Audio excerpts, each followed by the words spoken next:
Hi friends, నేను miss వచ్చాను. ఈరోజు నేను దాల్ పూరి చేస్తున్నానండి. దాల్ పూరికి కావాల్సింది జీలకర్ర,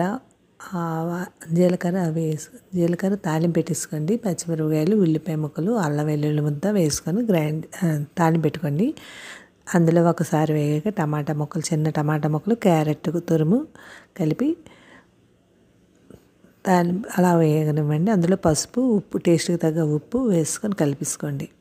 ఇలా కలిపేసుకొని మనం డాల్స్ అన్ని పప్పులు కలిపిన ఉడకబెట్టేసుకొని ముద్ద ఇందులో వేసుకొని కలుపుకోండి. టేస్ట్ తగ్గ కారం అన్నీ వేసుకోండి.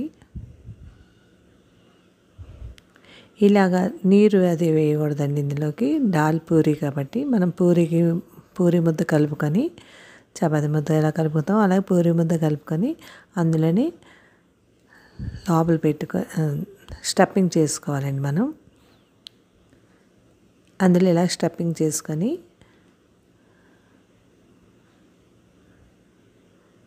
దాల్ ముద్ద స్టఫింగ్ చేసుకొని ఇలా పరాటాలా చేసుకోవాలండి. పూరిలా చేసుకొని చూసారా, ఈ మందపాటి దలసరి ఉండాలండి పూరికి.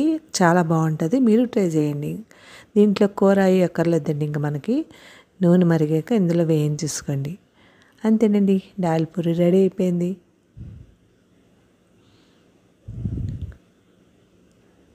ఇది చాలా బాగుంటుందండి. దీని మీద చాక్లెట్ సిరప్ వేసుకుంటే చాలా బాగుంటుంది. మీకు చాక్లెట్ సిరప్ కానీ.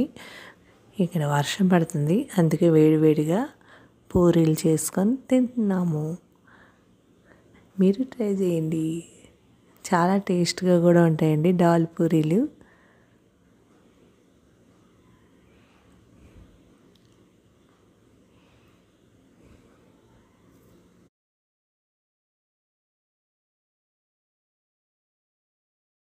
ఈ వర్షంలో మొక్కల దగ్గర కూర్చొని వేడివేడిగా తింటే ఎంతో బాగుంటుంది. హ్యాపీనెస్గా ఉంటుందండి. పైన మనకి చాలా హ్యాపీగా కూడా ఉంటుంది. మొక్కల దగ్గర ఒక 10 నిమిషాలు కూర్చున్నామంటే అలా తింటూ ఆస్వాదిస్తూ ఎంతో బాగుంటుందండి. మీరు ట్రై చేయండి. ఇలా వేయించేసుకొని నేనైతే చాక్లెట్ సిరప్ వేసుకున్నానండి.